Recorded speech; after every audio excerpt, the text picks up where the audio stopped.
Welcome to Iconic Talk. This is your community's podcast with conversations about real estate, local happenings, and all things Winchester, Virginia. I'm Mark Francis, a local realtor, broker, and owner at Icon Real Estate.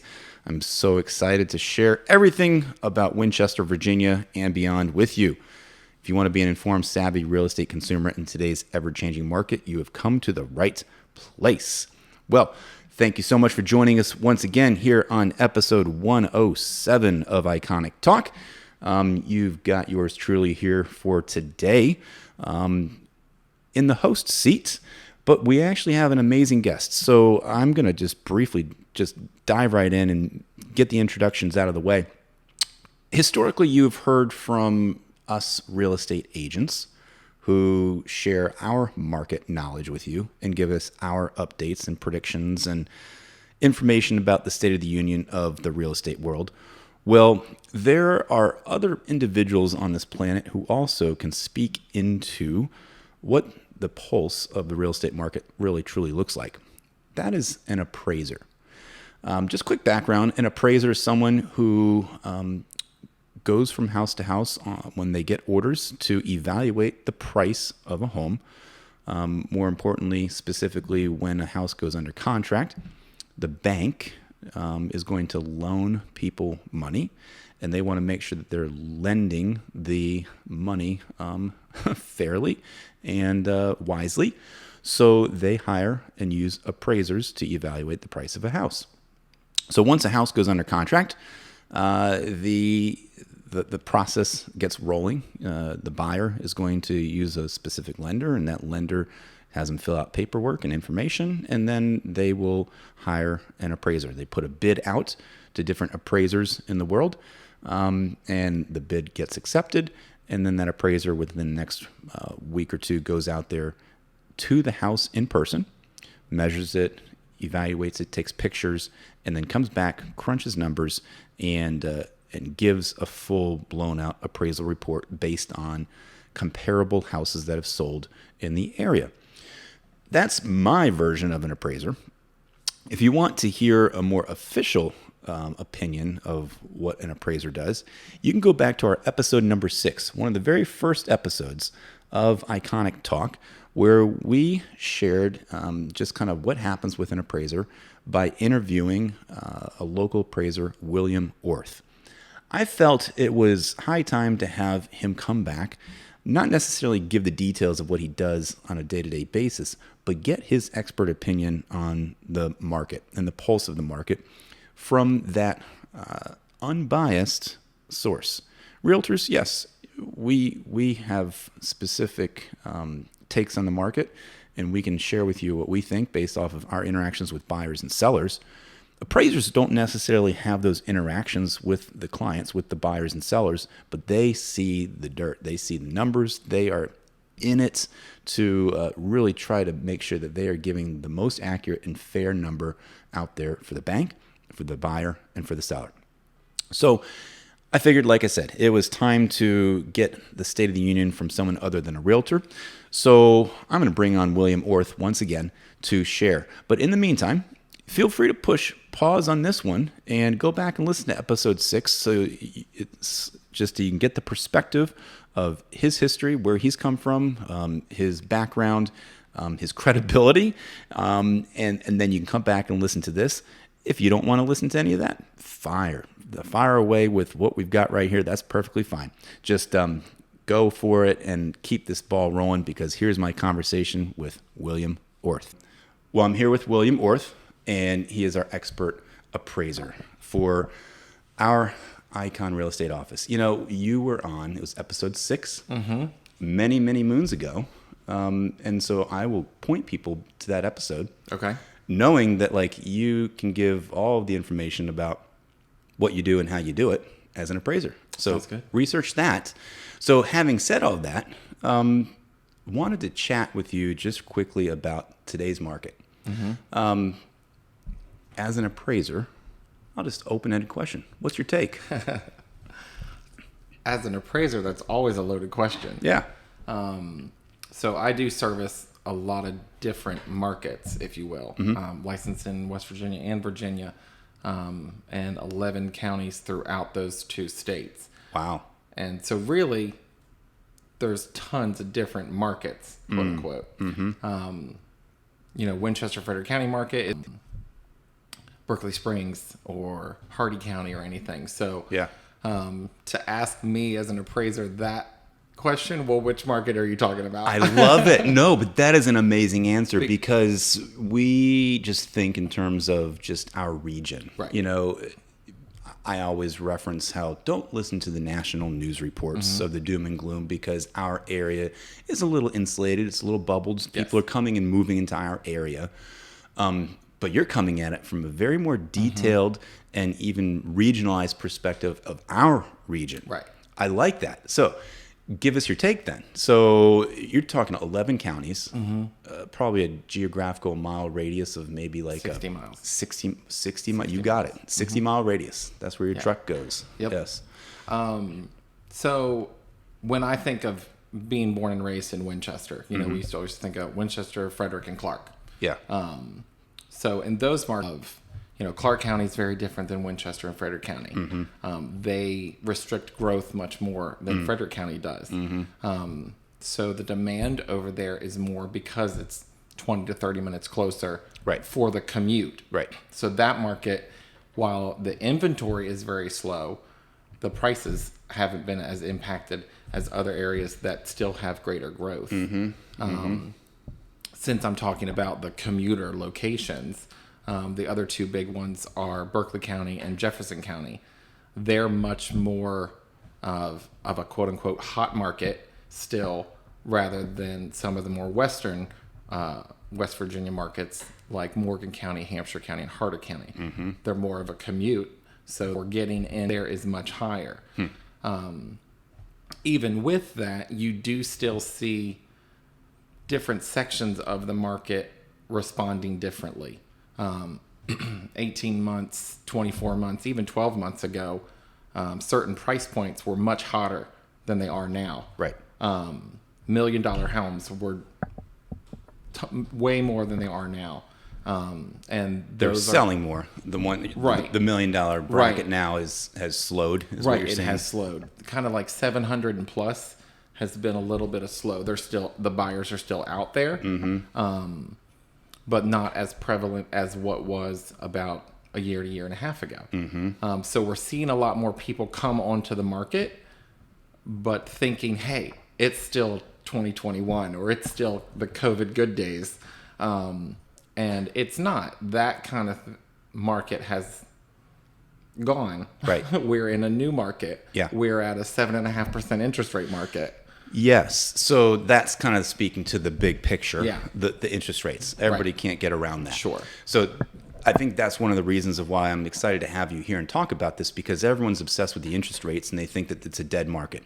I even had my in-laws in town recently and they're from Williamsburg and they're hearing stories and they come up here and like, oh, the interest rates are just decimating everything. I'm like, well, not as much. I mean, buyers are still buying. Sellers are a little slower to list their houses, from my real estate perspective, because of the interest rates. And if they're going to move in your geographical area from our one region to the next in our area, they might not. Right. Because they don't want to give up a good rate. Right. So breaking that down, interest rates speak for themselves. I've always been saying back to a normal market. A little fewer inventory of houses and a little fewer buyers makes for a basic supply and demand. Balanced market. But now that you're talking about very local, regionalized in our area, you mentioned Clark County. That's a great example of the closer you get to the city of DC, Right. things are more expensive. Yes. The further west you go, the further away, it's a little less expensive and maybe even less desirable.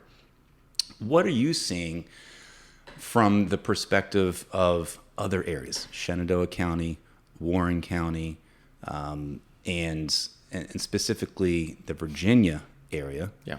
How does that different than like the West Virginia area? Yeah. Are you seeing a growth still occur down south?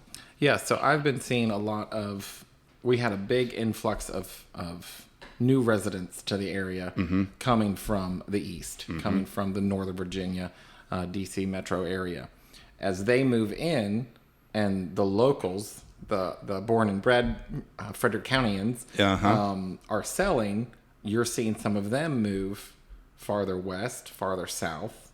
Western Frederick County is still rather rural. So you get some people who maybe lived on the Route 7 corridor who are like, well, now that I can work from home, I'm going to go get 5 acres on the Western Frederick County. Right. Still be in Frederick County school systems and still be close to quote unquote home. Right. But I'm going to go get some more land. So we saw some of that. We see some movement south to Strasburg area, even down in Woodstock and Front Royal, because you can tend to get a little more for your dollar down there. The prices have a tendency to be a little bit below the Eastern Frederick County higher value area. That's kind of a good way of looking at it. If you're looking at like a big circle of our area with Winchester being in the middle, if you're looking at like the east side, that's going to be kind of like the 9 o'clock on the dial. That's that's the 3 o'clock. Thank you. Let's get it right. The 3 o'clock on the dial, that's more expensive. 9 o'clock is less expensive. Yeah. But north and south, so that 6 o'clock on the dial that we're talking about has grown. It has grown. Middletown has blown up recently. A lot of development down there, larger tracts of land. We're getting some national builders, if you will, come in. Horton and Ryan Holmes are down there. So they're seeing more activity than they've seen in a long time. So a lot of buyers are heading down that way because it's like, oh, there's a bunch of new homes down there. Yes. And because the new construction boom is happening, how is that impacting prices of regular, older existing houses? Right. So new construction will always affect the resale market because that will drive prices up with construction costs. A older home is never going to be worth exactly what a new construction is. That's called depreciation. Yep. Your home appreciates in value, but there is physical depreciation that your home experiences. Sure.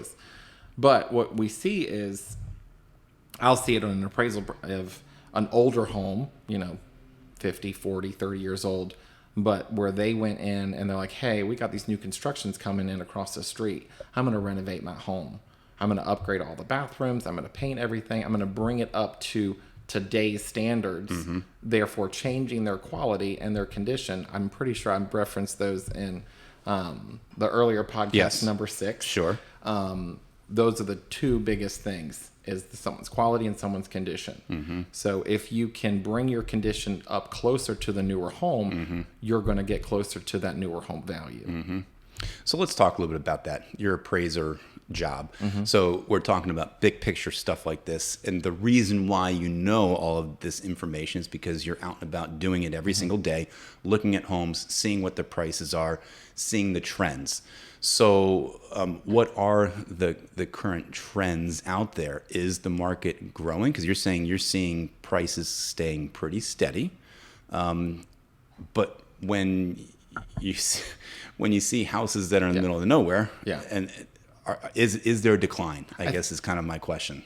I don't think there's necessarily a decline. I think what we're seeing is it's not increasing like it was. Okay. Property values are still increasing, but I think people are having a tendency to shoot for the moon, like you could in the COVID glory days. You could put it on the market for 300 and you get 6 bids for 360. Right.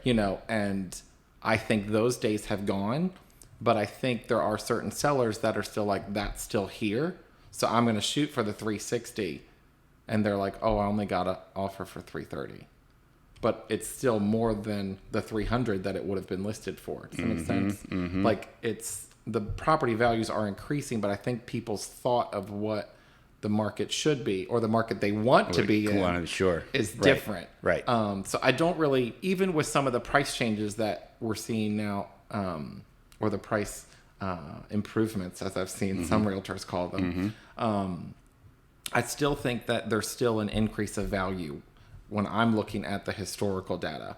I think that's one of the things we talked about before. An appraisal is always based on the history of the market, where realtors are always trying to project the future of the market. So there's the rub. So you're looking at the past. Yes.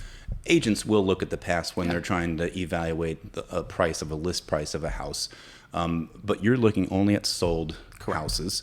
How far back do you go? Mostly. If you're getting a government secured loan, we're also looking at active. Okay, good to know. Yeah. Okay, that's helpful.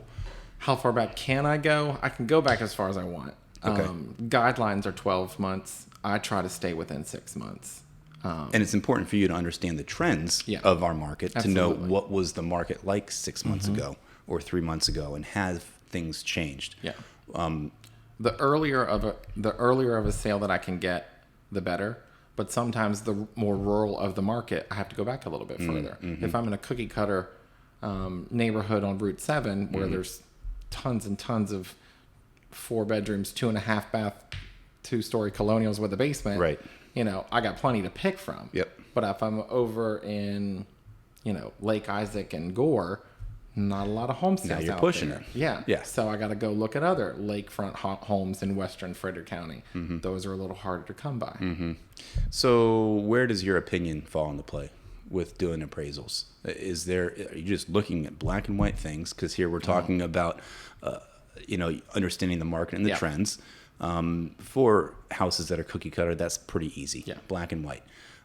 That's kind of the big question that most just buyers are always, or sellers are worried about. The appraiser is, putting their opinion into this. Horrible person. And these appraisers just don't know what they're doing. That's true. So go ahead and justify yourself here that you have the opportunity. So it is an educated opinion. I mean, obviously, I have training. I have been doing this for a while. There's certain educational requirements that appraisers meet. So it's not just an uneducated opinion. It is an educated opinion, but it is just that. Literally on the bottom of our form, it says, my opinion of market value is. And so it is my opinion of market value. And other appraisers will probably have a slightly different opinion of market value. General guidelines is any appraiser should be within about 10% of another appraiser. You would hope so. So there's a 10%. If something's getting reviewed, or for instance, we've got a lot of flips on the market, right? So if you flip a home in less than a year and that buyer gets an FHA mortgage, they have to have 2 appraisers. And so for FHA, those appraisals better be within 10% of each other, or something's wrong. It's the fix and flip rule or something like that. Right. But anyway, yes, it is an opinion. I like to think of it as a artistic science. There's a science to it because it's numbers. So there's certain guidelines that we sit in, but there is an art to it when looking at someone's hardwood floors that have just been refinished versus someone's brand new LVP floors, which is the new hot product. But what if someone had the old hot product, which was hardwood floors, but had them all redone? Is that similar?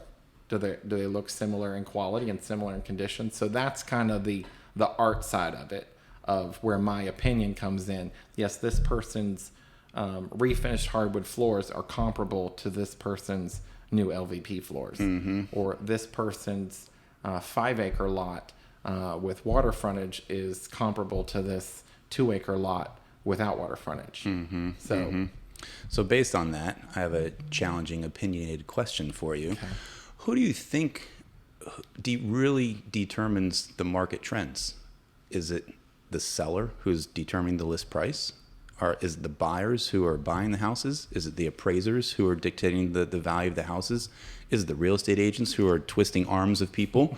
So, why, or is it the interest rates? Like what is really the heartbeat of determining, are we in a market that's increasing or decreasing? Like what causes all that? Can I just say yes? Okay. I'm curious. I'm curious what you think. I just say yes to all of that. I think all of them are contributing factors. I think there are times where something doesn't appraise, and so the appraiser has decided what that value is, and the buyer and seller say, okay, well that's what that's what he says, so that's what we have to go by.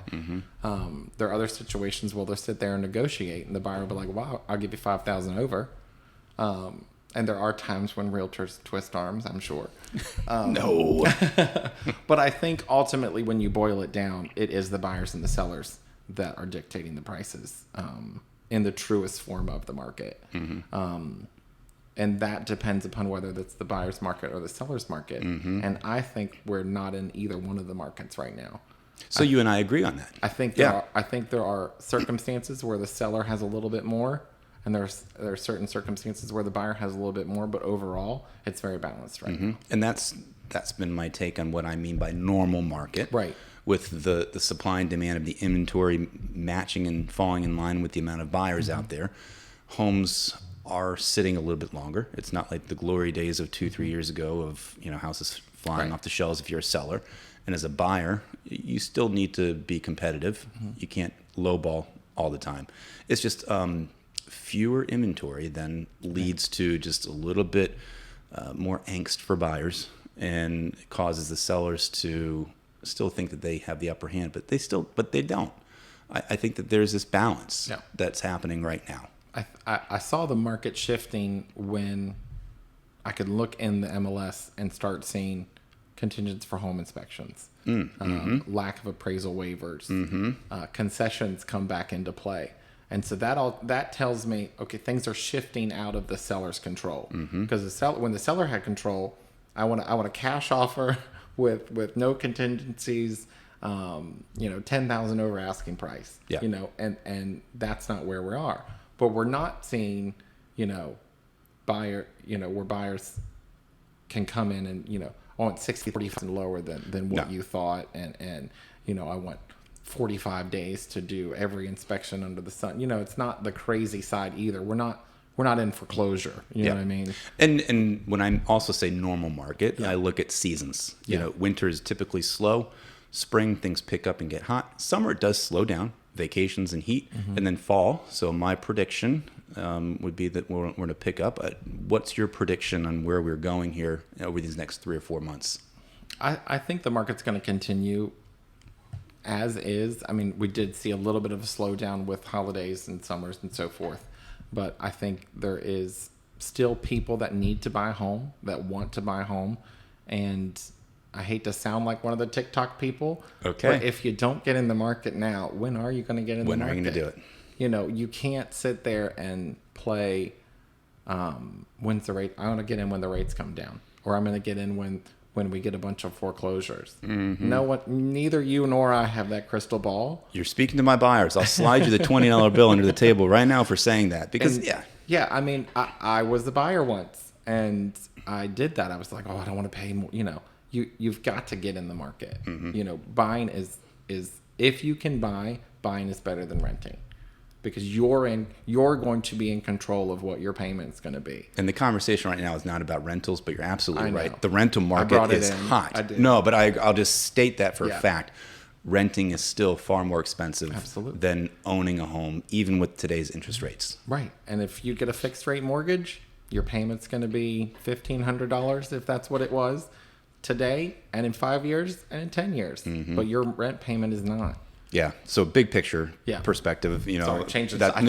No, but that's good. I mean, so we were talking about the short-term perspective, long-term. Speaking to that, just as we wrap up, essentially the goal is still to own a home because owning is better than renting.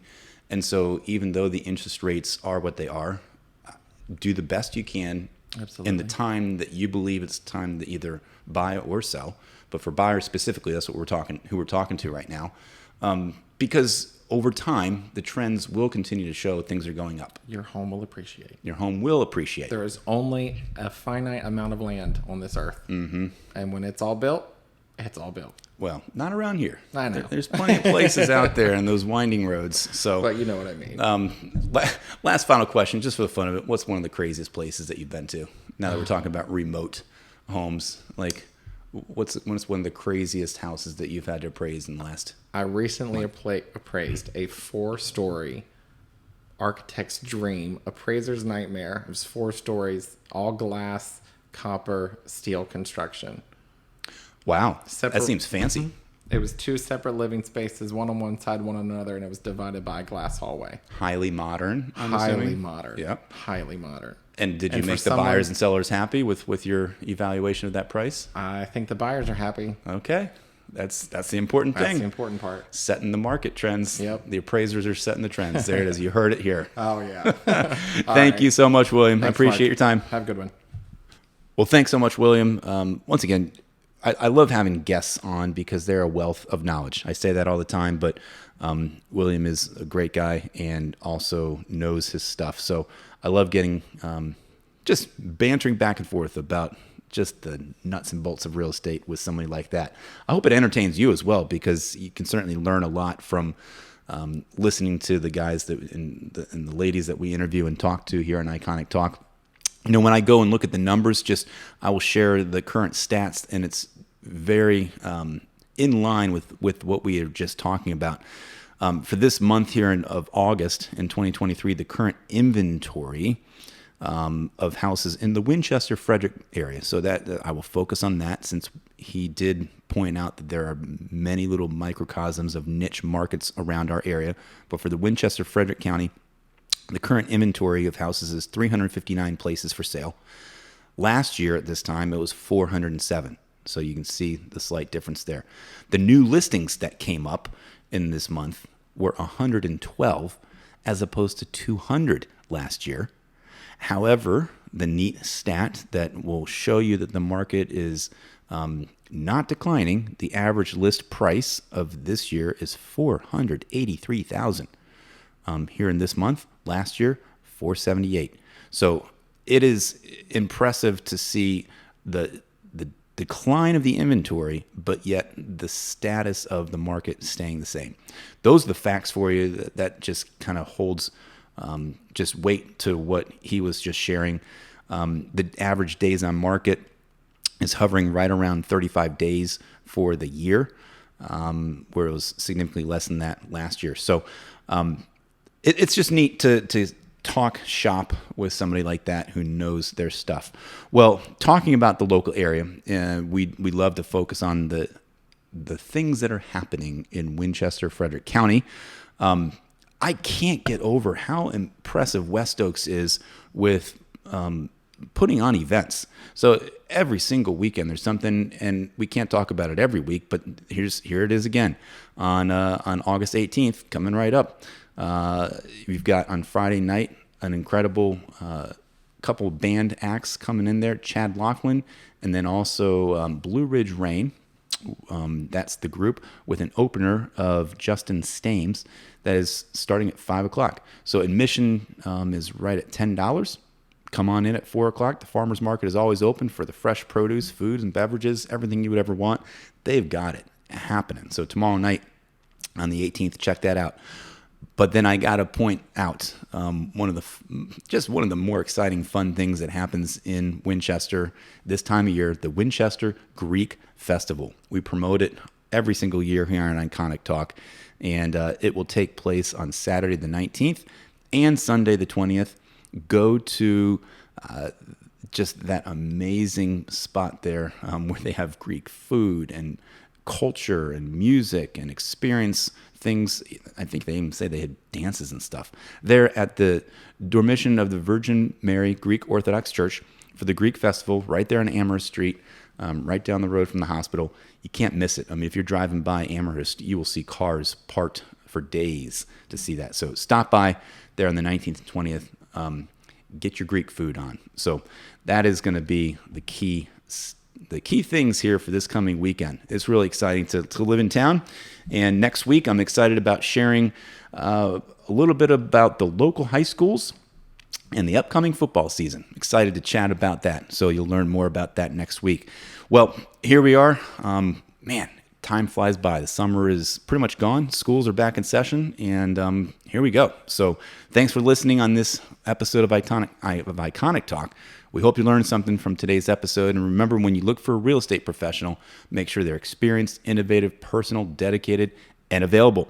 And we really appreciate you spending your valuable time with us. So take a moment to subscribe, share this podcast with your friends. You know, we want them to you can help get the word out for us. So let them know that we can be found on Apple, Spotify, YouTube, wherever they get their podcasts. Thanks to our editor extraordinaire, Simeon Battaglia, and our social media queen, Liv Gordon. Until next time, think iconic.